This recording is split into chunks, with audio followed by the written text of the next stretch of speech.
आप ही बताइए मुझे, क्या ये मोमेंटम को अब थमने देना चाहिए, रुकने देना चाहिए? जी नहीं, आप भी मेरी तरह ही सोचते होंगे।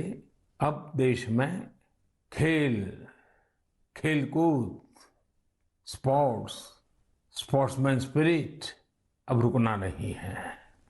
इस मोमेंटम को पारिवारिक जीवन में, सामाजिक जीवन में, राष्ट्र जीवन में स्थायी बनाना है, ऊर्जा से भर देना है, निरंतर नई ऊर्जा से भरना है।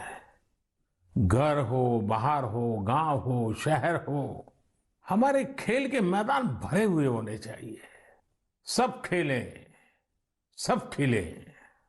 और आपको याद है ना, मैंने लाल किले से कहा था, सबका प्रयास। जी हाँ, सबका प्रयास। सबके प्रयास से ही भारत खेलों में वो ऊंचाई प्राप्त कर सकेगा जिसका वो हकदार है।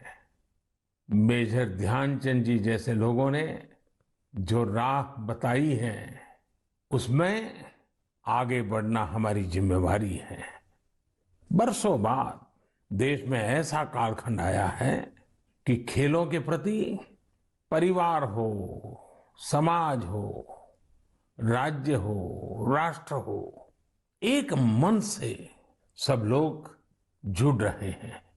मेरे प्यारे नौजवानों, हमें इस अवसर का फायदा उठाते हुए अलग अलग प्रकार के स्पोर्ट्स में महारत भी हासिल करनी चाहिए। गांव गांव खेलों की स्पर्धाएं निरंतर चलती रहनी चाहिए। स्पर्धा में से ही खेल विस्तार होता है, खेल विकास होता है, खिलाड़ी भी उसी में से निकलते हैं। आइए, हम सभी देशवासी इस मोमेंटम को जितना आगे बढ़ा सकते हैं, जितना योगदान हम दे सकते हैं, सबका प्रयास, इस मंत्र से साकार करके दिखाएं। मेरे प्यारे देशवासियों, कल जन्माष्टमी का महापर्व भी है। जन्माष्टमी का यह पर्व यानी भगवान श्री कृष्ण के जन्म का पर्व। हम भगवान के सब स्वरूपों से परिचित हैं। नटखट कन्हैया से लेकर के विराट रूप धारण करने वाले कृष्ण तक, शास्त्र सामर्थ्य से लेकर के शस्त्र सामर्थ्य वाले कृष्ण तक, कला हो, सौंदर्य हो, माधुर्य हो, कहां कहां कृष्ण है। लेकिन ये बातें मैं इसलिए कर रहा हूं कि जन्माष्टमी से कुछ दिन पूर्व मैं एक ऐसे दिलचस्प अनुभव से गुजरा हूं, तो मेरा मन करता है मैं ये बातें आपसे करूं। आपको याद होगा, इस महीने की 20 तारीख को भगवान सोमनाथ मंदिर से जुड़े निर्माण कार्यों का लोकार्पण किया गया है। सोमनाथ मंदिर से 3-4 किलोमीटर दूरी पर ही भालका तीर्थ है। ये भालका तीर्थ वो है जहां भगवान श्री कृष्ण ने धरती पर अपनी अंतिम पल बिताई थी। एक प्रकार से इस लोक की उनकी लीलाओं का वहां समापन हुआ था। सोमनाथ ट्रस्ट द्वारा उस सारे क्षेत्र में विकास के बहुत सारे काम चल रहे हैं। मैं भालका तीर्थ और वहां हो रहे कार्य के बारे में सोच ही रहा था कि मेरी नजर एक सुंदर सी आर्ट बुक पर पड़ी। यह किताब मेरे आवास के बाहर कोई मेरे लिए छोड़कर गया था। इसमें भगवान श्री कृष्ण के अनेकों रूप, अनेकों भव्य तस्वीरें थी, बड़ी मोहक तस्वीरें थी और बड़ी मीनिंगफुल तस्वीरें थी। मैंने किताब के पन्ने पलटना शुरू किया तो मेरी जिज्ञासा जरा और बढ़ गई। जब मैंने इस किताब और इन सारे चित्रों को देखा और उस पर मेरे लिए एक संदेश लिखा, तो वो जब पढ़ा तो मेरा मन कर गया कि उनसे मैं मिलूं। जो ये किताब मेरे घर के बाहर छोड़ के चले गए हैं, मुझे उनको मिलना चाहिए। तो मेरी ऑफिस ने उनका संपर्क किया, दूसरे ही दिन उनको मिलने के लिए बुलाया।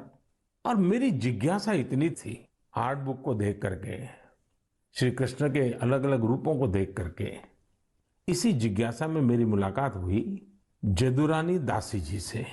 वे अमेरिकन हैं, जन्म अमेरिका में हुआ, लालन पालन अमेरिका में हुआ।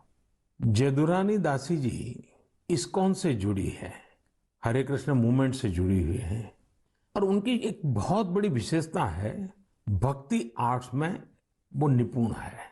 आप जानते हैं, अभी 2 दिन बाद ही 1 सितंबर को इस्कॉन के संस्थापक श्रील प्रभुपाद स्वामी जी की 125वीं जयंती है। जदुरानी दासी जी इसी सिलसिले में भारत आई थी।